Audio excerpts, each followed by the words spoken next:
하나님께 영광이 된 줄로 믿습니다. 만물이 약동하는 봄의 계절입니다. 이 계절 속에서 오늘은 부활 후 세 번째 주일을 맞이했고 4.19 55주년을 맞이하는 뜻깊은 주일입니다. 오늘 이와 같이 뜻깊은 주일에 달리다굼이라는 제목을 가지고 함께 은혜를 나누고자 합니다. 예수님의 생애를 보면 예수님께 나와서 도움을 받았던 많은 사람들의 모습을 발견하게 됩니다. 병든 사람, 또 마음에 여러 가지 고통이 있고 슬픔이 있는 사람들, 가난한 사람들, 그리고 당시 세상 사람들에게 멸시와 천대를 받으며 살고 있었던 세리나 창기 죄인들, 그런가 하면 부자들도 또한 권력자도 예수님께 나와 도움을 받았던 것을 볼 수가 있습니다. 오늘 본문을 보면 야이로라고 하는 사람이 나오는데 이 사람 예수님께 와서 도움을 구했고 도움을 받았던 내용이 오늘 본문에 나옵니다. 야이로는 회당장입니다. 회당은 유대인의 공동체로서 시나고그라고도 말합니다. 유대인들의 모임 그리고 그들이 모이는 장소를 시나고그 또는 회당이라고 말을 합니다. 회당장은 회당의 관리자입니다. 회당에서 예배를 인도하고 기도를 인도하며 말씀을 가르치고 또한 율법에 어긋난 사람을 책망하는, 그래서 그들에게 교훈을 주고 그들을 세우는 그러한 유대의 공동체에서 존경받는 사람이 바로 이 회당장이었습니다. 야이로는 자기의 12살 딸이 중병에 걸려서 죽게 되었을 때 예수님을 찾아와서 예수님에게 도움을 요청합니다. 예수님께서 그 요청을 받아들여서 야이로의 집을 향해서 가고 있는데 집에서 사람들이 뛰어와서 말하기를 이미 당신의 딸이 죽었으니 예수님을 더 이상 힘들게 하지 마십시오. 집에 모시고 오지 않아도 됩니다. 라는 그런 내용을 말했습니다. 그때 예수님은 그 소리를 다 들으시고 믿기만 하라 라고 하시면서 그 야이로를 데리고 같이 야이로의 집에 들어가서 죽은 소녀가 누워있는 방에 들어가셔서 그 소녀를 향해서 손을 잡아 일으키시면서 달리다굼라고 말씀하셨을 때 죽었던 그 소녀가 살아나는 놀라운 역사가 나타나게 된 것입니다. 그의 부모는 물론 그의 친구들, 동네 사람들이 얼마나 기뻐했겠습니까? 놀라운 이 사건이 바로 이 달리다굼이라고 하는 예수님의 말씀에 의해서 이루어졌던 것을 발견하게 됩니다. 달리다굼이라고 하는 말은 합성어입니다. 달리다라고 하는 말은 어린 암양이라는 뜻이 있고요. 어린 소녀를 애칭하는 말로 달리다라고 말을 합니다. 쿰이라고 하는 말은 일어나라 하는 뜻입니다. 이 두 단어가 합성어가 되어서 달리다굼, 소녀야 일어나라 라고 하는 의미가 되는 것입니다. 이 달리다굼이라고 하는 말은 일상용어로서 부모가 아침에 어린 자녀를 깨울 때 얘야 일어나라 아침이다 라고 하면서 일으켜 세우면서 했던 일상적인 사랑이 담긴 그런 언어입니다. 이것이 일상적인 용어지만 성경에서 하나님께서 이 말씀을 하실 때 역사가 나타났다는 사실을 우리는 발견할 수 있습니다. 아무리 일상적인 것이라 할지라도 하나님이 들어서실 때, 하나님께서 그것을 쓰실 때, 그것을 사용하실 때, 그것을 하나님께서 손에 드셨을 때 놀라운 역사가 나타난다는 사실을 성경을 통해서 우리가 발견하게 되는 것입니다. 창세기 13장을 보면 아브라함과 그의 조카 롯이 함께 목축을 합니다.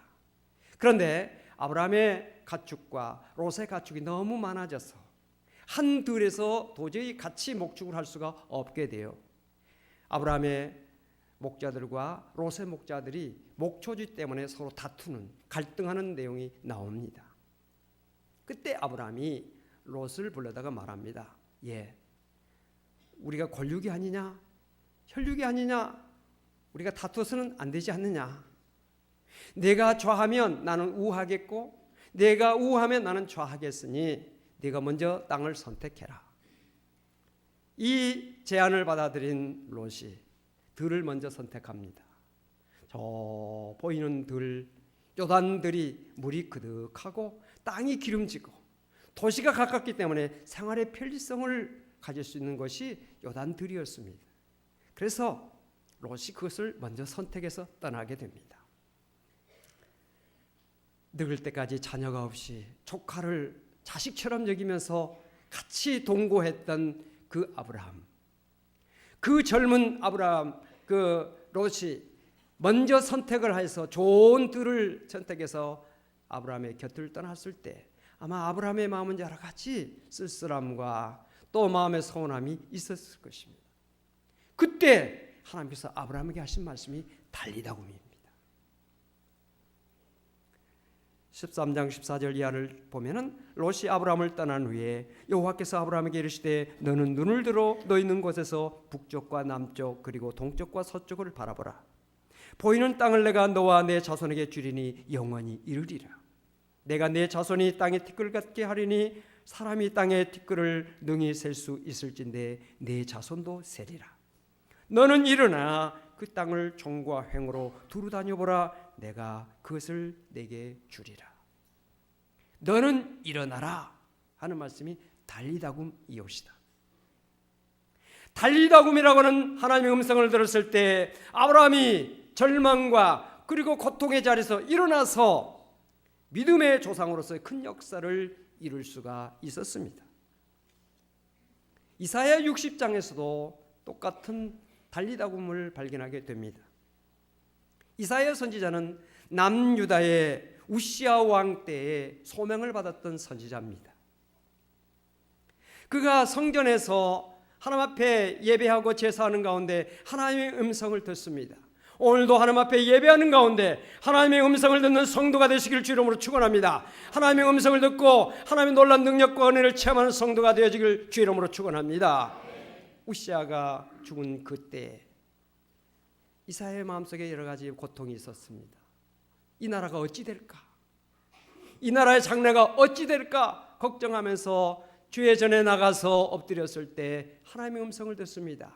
일어나라, 빛을 발하라. 이는 내 빛이 이르렀고 여호와의 영광이 내 위에 임하였습니다. 이 음성을 듣고 선지자의 소명을 받고 선지자의 사명을 감당합니다. 그리하여 이사야는 요담과 아하스, 히스기야, 므낫세 5 왕이 통치하던 시대에 선지자 역할을 하는 것입니다. 여러분, 왕조가 5번 바뀌었다고 하는 것을 무엇을 의미합니까? 왕이 바뀔 때마다 많은 정변이 일어납니다. 많은 사람들이 죽습니다. 그 사회가 얼마나 큰 격동기였겠습니까? 그리고 이런 격병기 시대에 그 이스라엘 왕은 주변의 강대국에 끊임없는 압박을 받았던 시대입니다. 그러니까 정치적으로나 여러 가지 면에서 매우 어려운 시대에 이사야는 하나님의 음성을 듣고 달리다굼이라는 음성을 듣고 선지자의 사명을 잘 감당해서 이스라엘의 선지자들 중에서도 가장 위대한 선지자의 사명을 감당했던 것을 볼 수가 있습니다. 여호수아를 읽어보면 6장에서 여호수아는 난공불락의 요새 여리고성을 하나님의 은혜 가운데 정복한 내용이 나옵니다. 내친 걸음에 아이성을 공격하려고 군사들을 이끌고 또 공격을 하게 됩니다. 아이성은 아주 조그만 성입니다. 불과 몇 명 되지 않는 군사로도 충분히 그 성을 공격할 수 있고 정복시킬 수 있는 그런 조그만 성입니다. 그런데 놀랍게도 여호수아는 거기에서 크게 실패합니다. 완전히 패합니다. 조그만 성을 공격하다가 크게 실패했던 이 여호수아는 백성과 더불어서 땅을 치며 통곡하며 슬픔 가운데 정말 절망 가운데 있게 됩니다. 그때 하나님께서 여호수아에게 하신 말씀이 달리다굼이옵시다. 달리다굼. 일어나라. 어찌하여 내가 그곳에 앉아 있느냐? 어찌하여 이렇게 엎드렸느냐? 라고 하시면서 하나님께서 여호수아에게 달리다고 말씀하셨을 때 여호수아가 그 말씀을 듣고 용기를 얻습니다. 힘을 얻습니다. 믿음을 갖게 됩니다. 그래서 아이성은 물론이거니와 가나안 땅을 힘차게 정복하는 그런 역사를 이룰 수가 있었습니다. 누가복음 7장에 보면 나인성의 한 과부가 있었습니다. 외아들이 있었죠. 그런데 그 외아들이 죽습니다. 절망이지요. 소망이 없지요. 정말 아들만 의지하던 이 사람의 마음속에 얼마나 큰 슬픔이 있었겠습니까? 동네 전체가 큰 슬픔에 빠지게 됩니다. 관에 담겨서 묘지를 향해서 그 상해가 움직이고 있을 때 예수님께서 마침 그 나인성을 들으셨다가 마을 어귀에서 그 상해를 발견하게 됩니다. 예수님께서 그 관을 멈추게 하시고 손을 내시고 하신 말씀이 뭐냐? 달리라고. 그랬을 때 죽었던 그 청년이 살아나는 역사 나타났습니다. 그 어머니에게 얼마나 큰 기쁨이 됐겠습니까? 그 모든 마을 사람들에게, 그 성에 있는 사람들에게 큰 기쁨이 되었던 것을 발견하게 됩니다. 사도행전 3장에서도 베드로와 요한이 성전에 기도하러 올라가다가 성전 미문에 앉아있는 나면서 안진방이 된 사람을 바라보고 베드로가 말합니다. 나사렛 예수 이름으로 명하노니 일어나라 달리라굼 했을 때 그 나면서 안진방이가 일어나서 걷고대고 뛰고 되고 성전에 올라가서 하나님을 찬양했던 내용이 나오고 있습니다. 사랑하는 성도 여러분, 성경에만 기록됐습니까? 성경에 기록된 이 말씀이 살아 움직이는 말씀이 되어서 오늘 시간도 여러분들에게 들려지기를 주 이름으로 축원합니다. 이 달리다굼이라는 말씀을 통해서 여러분들 삶의 자리에서 새롭게 일어나는 역사가 있게 되시기를 주 이름으로 축원합니다. 오늘 말씀은 우리에게 몇 가지 깨달음을 줍니다. 첫째는 문제를 가지고 예수님께로 나아가야 된다는 사실입니다. 우리가 이 세상을 살아가면서 크고 작은 많은 문제에 부딪히게 됩니다. 어떤 문제는 쉬운 문제도 있고 어떤 문제는 어려운 문제도 있습니다. 문제를 만났을 때 그 문제를 어떻게 해야 됩니까? 그 문제를 해결해 줄 수 있는 대상을 찾아야 됩니다. 수학 문제의 해답은 수학 선생님께 있죠. 국어 문제의 해답은 국어 선생님께 있습니다. 인생의 해답은 누구에게 있을까요? 예수님께 있습니다. 할렐루야. 그래서 요한복음 14장에 보니까 내가 곧 길이요 진리요 생명이라고 말씀하고 있는 것입니다. 그렇습니다. 예수님만이 우리 인생의 해답이라는 사실을 믿으시면 아멘 하시기 바랍니다. 이 믿음을 우리는 가져야 됩니다. 예수가 내 인생의 문제 해답이시다. 예수님만이 내 길이요 진리요 생명이다라는 사실을 믿으시기를 바랍니다. 고린도후서 1장에 보니까 하나님의 약속은 얼마든지 그리스도 안에서 예가 되니 그런즉 그로 말미암아 우리가 아멘하여 하나님께 영광을 돌리게 되느니라. 하나님의 축복의 약속이 예수 그리스도 안에서 예가 된다는 것입니다. 즉 이루어진다는 뜻이지요. 하나님의 축복이 예수 그리스도 안에서 응답이 된다는 사실입니다. 하나님의 은혜와 축복이 예수 그리스도 안에서 우리에게 축복으로 현실로 다가온다는 사실을 말씀하고 있는 것입니다. 오늘 본문에 나오는 야이로 자기의 문제, 정말 어려운 문제를 가지고 어떻게 했습니까? 예수님을 찾아왔습니다. 예수님께 찾아와서 그 문제를 내려놓았습니다. 해결해달라고 예수님께 그것을 아뢰었습니다. 야이로는 당시 지도자로서 말과 행동에 많은 제약이 있었겠지요. 더군다나 유대인의 공동체 속에서 존경받는 사람이었는데 젊은 청년 예수 33살의 예수 앞에 그가 나와서 자기 문제를 내놓고 해결해달라고 요청한 그 모습은 결코 쉬운 일이 아니었을 것입니다. 더군다나 당시 바리새인들이나 그리고 서기관들, 백성들의 존경받는 지도자들은 공적으로나 모든 면에서 예수를 비난했습니다. 예수와 같이 다녀서는 안 된다. 예수의 말에 동조해서는 안 된다. 예수에게 가면 안 된다 라고 하는 비난과 함께 그런 것이 팽배한 그때에 유대인의 공동체 사회 속에서 존경받는 그 지도자 그룹 속에서 자신이 예수님 앞에 나가서 도움을 요청한다고 하는 것은 많은 사람들의 비난과 많은 사람들의 책망을 감수하는 그런 행동이 되었을 것입니다. 그리고 그 야이로가 예수님 앞에 나와서 어떻게 했습니까? 그 발 아래 엎드렸다 이렇게 말씀하고 있습니다. 여러분, 엎드린다고 하는 것은 뭘 의미합니까? 겸손하다는 뜻을 말합니다. 여러분, 하나님의 은혜를 받으려면 겸손해야 됩니다. 하나님은 교만한 자를 물리치시고 겸손한 자에게 은혜를 베푸신다고 하셨습니다. 이 시간도 여러분들 마음속에 행여나 교만한 마음이 있다면 겸손한 마음으로 바꾸시기를 바랍니다. 겸손하게 주님의 도움을 구하고 주님의 은혜를 여러분들이 사모할 때 사모하는 자에게 좋은 것을 주신다고 약속하신 주님, 겸손한 자에게 은혜를 베푸신다고 주님께서 여러분들에게 큰 은혜를 베풀어 주실 줄로 믿습니다. 그 다음에 간구하라 하는 것입니다. 간구한다고 하는 말은 간절히 구한다는 뜻입니다. 성경을 보십시오. 예수님께 간절히 구해서 응답받지 못했던 사람이 아무도 없습니다. 마가복음 10장을 보면 바디메오라고 하는 사람이 나옵니다. 이 사람은 나면서 맹인입니다. 보지 못하는 사람이죠. 보지 못하는 그런 정말 큰 장애를 가지고 일생을 또 보니까 이 사람은 길에서 앉아서 구걸하는 거지였습니다. 눈은 보이지 않지요.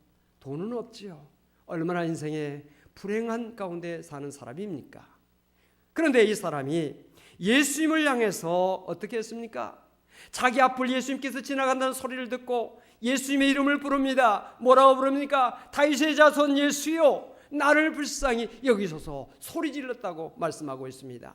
사람들이 시끄럽다고 주변에서 책망하고 그를 만류합니다. 그를 제지합니다. 그에게 야단을 칩니다. 그러나 성경에 보니까 더욱 심히 소리 질러서 다윗의 자손 예수여, 나를 불쌍히 여기소서라고 외쳤던 것을 보게 됩니다.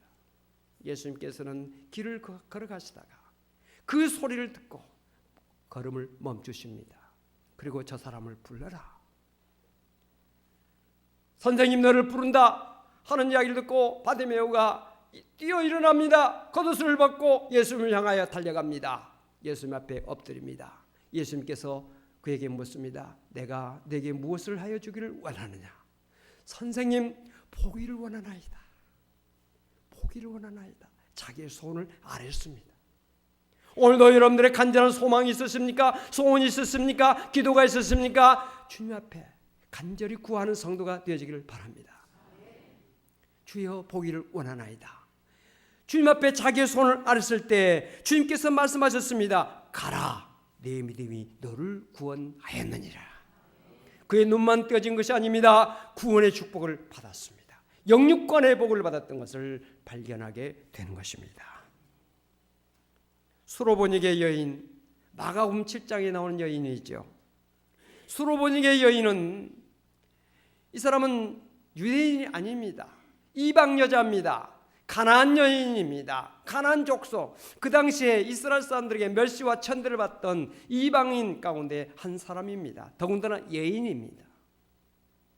그 여인의 딸이 흉악한 귀신이 들려서 고통하고 있는 것을 보다 못해서 예수님을 찾아와서 도움을 요청하고 있는 것입니다. 이 여자가 예수님께 왔을 때 제자들은 말했습니다. 보내십시오. 별 볼 일 없는 여자입니다. 유대인도 아니고 이방인 여자고 보잘것없는 저런 여자 귀찮기만 한데 보내십시오 라고 말했습니다. 그때 예수님께서 그 여자를 향해서 하신 말씀이 무엇입니까? 자녀의 떡을 취하여 개에게 던지는 것이 마땅하지 아니하니라. 여기에 자녀는 유대인을 말하고 있고 개는 이방인을 상징하고 있지요. 지금 유대인 자녀에게 줄 떡이 너에게까지 갈 것이 없다라는 이야기죠. 그때 그 여인이 말합니다. 옳소이다. 그렇습니다. 그러나 개들도 주인의 상에서 떨어지는, 자녀의 상에서 떨어지는 부스러기를 먹나이다. 얼마나 간절하고 얼마나 귀한 믿음입니까? 자기 자신을 낮추면서 인정하면서, 그러나 자녀의 먹던 떡 부스러기도 개들에게 던져주는데 그 개가 그것을 먹는데 그 부스러기라도 내게 주십시오 라고 요청했을 때 주님께서 그 여인을 칭찬하십니다. 내 딸이 고침을 받았느니라. 할렐루야, 할렐루야. 마태복음 7장에 구하라 그러면 너에게 주실 것이요, 찾으라 찾을 것이요, 문을 두드리라 열어주신다 했습니다. 여기에서 세 가지를 우리가 발견하게 되지 않습니까? 구하라, 찾으라, 두드리라. 세 가지로 표현되고 있지만은 하나입니다. 기도하라는 뜻이죠. 기도하라는 뜻이에요. 찾는 것도 기도하는 것입니다. 구하는 것도 기도하는 것입니다. 두드리는 것도 기도하는 것입니다. 낙심하지 말고, 한번 기도해서 안 된다고 포기하지 말고, 절망하지 말고, 이루어질 때까지, 응답받을 때까지 기도하라는 뜻입니다. 간절히 기도하면 들어주신다는 의미가 되겠지요. 오늘 사랑하는 성도 여러분들, 여러분의 문제를 놓고 정말 하나님 앞에 간절히 기도할 수 있는 성도가 되시기를 주름으로 축원합니다. 또한 여기서 발견하게 되는 것은 믿음의 중요성입니다. 여러분, 성도에게 있어서 가장 중요한 것이 믿음이옵시다.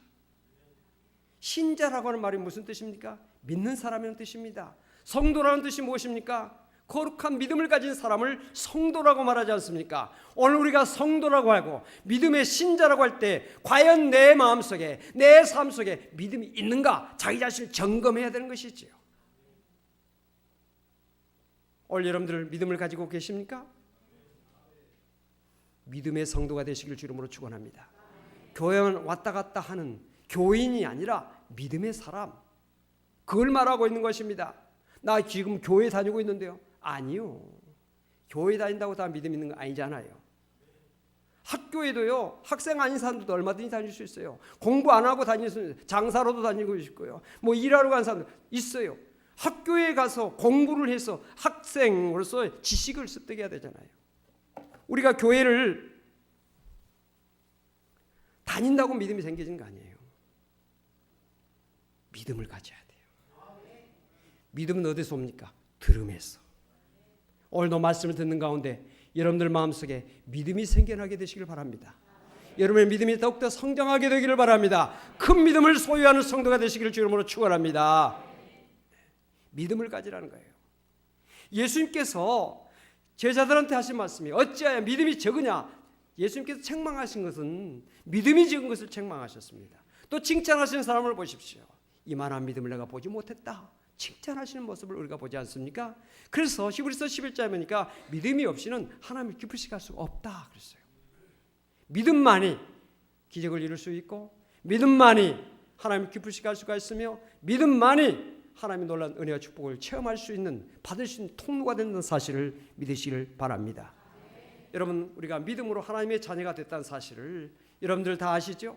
요한복음 1장 12절에 영접하는 자, 곧 그 이름을 믿는 자들에게는 하나님의 자녀가 되는 권세를 주셨나니 라고 말씀하고 있습니다.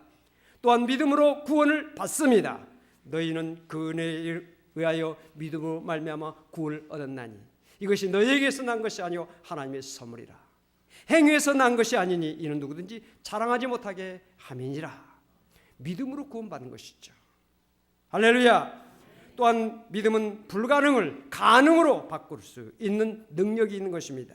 예수님께서 이르시기를 할 수 있거든 무슨 말이냐? 믿는 자에게는 능치 못할 일이 없느니라. 이렇게 말씀하셨습니다. 오늘 본문에서도 야이로의 딸이 살아나게 된 것, 이것은 믿음 때문이라는 사실을 아시길 바랍니다. 예수께서 그 하는 말을 곁에서 들으시고 회당장에 이르시되 두려워 말고 믿기만 하라. 야이로가 이 말씀을 듣고 마음속에 믿음을 갖게 됐고, 그 믿음의 결과가 자기 딸이 고침받는, 살아나는 그런 역사가 이루어졌던 것을 발견하게 되는 것입니다. 여러분, 인생에는 크고 작은 많은 문제들이 있죠. 현대의학으로도 고칠 수 없는 병들이 얼마나 많습니까? 낙심하지 마십시오. 왜요? 우리 하나님 살아계시니까. 우리 하나님 살아계시고 역사하시는 하나님이시니까 믿음만 가지라 이렇게 말씀하고 있는 것입니다. 사업이 실패하셨습니까? 낙심하지 마세요. 믿음을 가지시기 바랍니다. 하나님께서 믿음을 통해서 그 모든 사업을 회복시켜 주신다는 그런 놀라운 역사를 여러분들이 체험하게 될 줄로 믿습니다. 자녀에 대한 절망이 있었습니까? 낙심하지 마세요. 믿음을 가지시길 바랍니다. 하나님께 믿음으로 맡기면 하나님께서 책임져 주신다는 사실을 여러분들이 체험하게 될 줄로 믿습니다. 여러분, 믿음이 있는 사람과 믿음 없는 사람 어떻게 다릅니까? 믿음이 없는 사람은 인간의 한계 속에서 sab니다.